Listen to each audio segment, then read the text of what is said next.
امریکہ اور یورپ جیسی super powers, انہوں نے اقبال کی شاعری نہیں پڑھی مگر وہ پھر بھی ترقی یافتہ ہیں. سر آپ کے نزدیک اس کی کیا وجہ ہے؟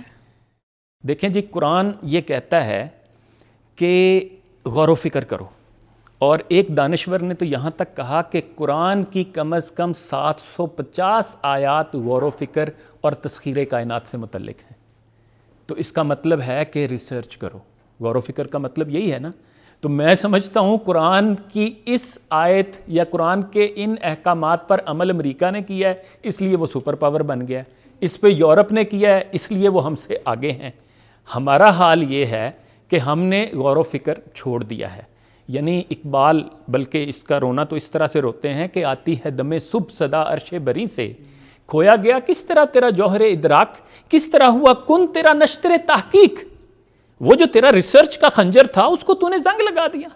ہوتے نہیں کیوں تجھ سے ستاروں کے جگر چاک، تو ظاہر و باطن کی خلافت کا سزاوار، کیا شعلہ بھی ہوتا ہے غلام میں خس و خاشاک. وہ کہتے تو خود آگ کا شعلہ ہے اور تو بھوسے کے ڈیر کا غلام بنا ہوا ہے. مہر و مہ و انجم نہیں محکوم تیرے کیوں تیری نگاہوں سے لرزتے نہیں افلاک. یہ جو ناسا کام کر رہا ہے یہ تم نے کرنا تھا، یہ سیٹلائٹ تم نے بھیجنے تھے، یہ ڈرون ٹیکنالوجی تم نے بنانی تھی، یہ ستاروں پہ کمندیں تم نے ڈالنی تھی.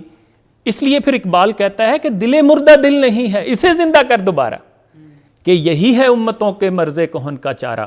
تیرا بحر پر سکون ہے، یہ سکون ہے یا فسون ہے، نہ نہنگ ہے نہ طوفان نہ خرابی کنارہ.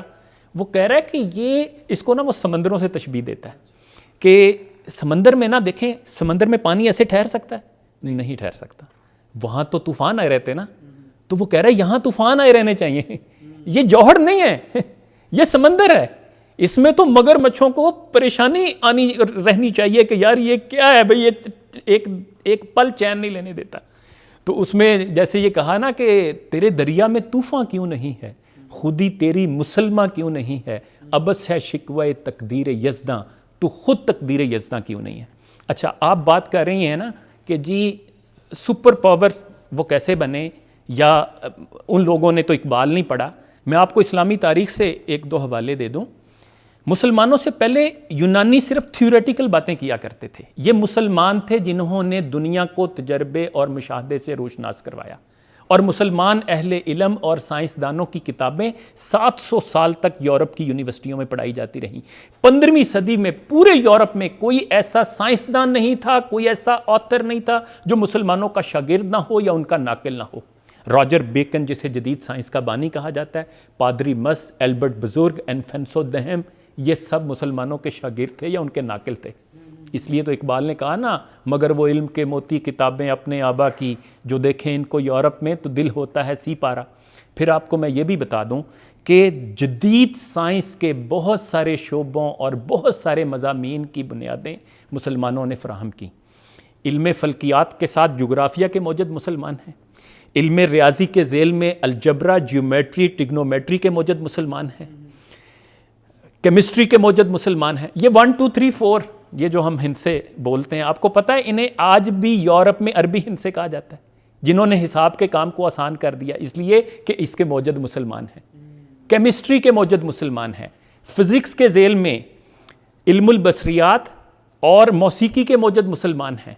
اچھا، اسی طرح نفسیات، تجرباتی نفسیات اور نفسیاتی طریقہ علاج کے موجد مسلمان ہیں. جہاز رانی، تاریخ، سیاحت، علم الجمادات، جیولوجی کے موجد مسلمان ہیں. اور 3 چیزیں جنہوں نے دنیا کو سب سے زیادہ متاثر کیا، کاغذ، کتب نما اور بارود، اس کے موجد مسلمان ہیں. تو یہ ایک عالم تھا جب، یعنی کہتے ہیں دونوں سپر پاورز کو تسخیر کر لیا تھا. قسطنطنیہ میں کیسر روم اور فارس میں کسرا دونوں نے مسلمانوں سے شکست کھائی. عمر فاروق کے دور میں پورا فارس فتح ہوا اور کیسر نے جزیہ دینا قبول کیا. حتیٰ کہ 8ویں صدی ہجری کے آغاز میں یہ سوال اٹھایا جانے لگا کہ کیا دنیا میں کوئی ایسی طاقت ہے جو مسلمانوں کا راستہ روک سکے. ٹھیک ہے.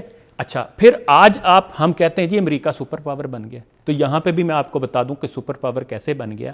صرف امریکہ کی ایک یونیورسٹی، ییل یونیورسٹی کی لائبریری میں 1.5 کروڑ سے زیادہ کتابیں ہیں.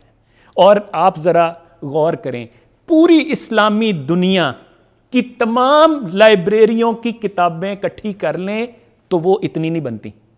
اچھا، پھر دوسرا ایک اور پہلو دیکھیں. دنیا کی 40 بڑی لائبریریوں میں اسلامی دنیا جس کی آبادی 2 ارب ہے، اس کی صرف ایک لائبریری مصر کی اسکندریہ شہر کی لائبریری آتی ہے جس کی صرف 5 لاکھ کتابیں ہیں، اور آپ اندازہ کریں کہ صرف اس کے مقابلے میں امریکہ کی کانگریس کی لائبریری میں آپ اندازہ کریں گے، ہم بھی لائبریری میں بیٹھے ہیں، 170 ملین یعنی 17 کروڑ کتابیں ہیں، اور ایک ایسٹیمیٹ یہ لگایا جاتا ہے کہ اگر امریکہ کی تمام لائبریریوں کی کتابوں کو جمع کریں تو وہ تقریباً 1 ارب بنتی ہیں۔ تو یہ وجہ ہے بھئی کہ وہ سپر پاور بنے ہیں، اور ہم نے علم کو چھوڑ دیا ہے، ہم نے ریسرچ چھوڑ دی ہے، تحقیق چھوڑ دی ہے، غور و فکر چھوڑ دیا ہے، تو پھر یہ جوتے ہی کھائیں گے نا ہم۔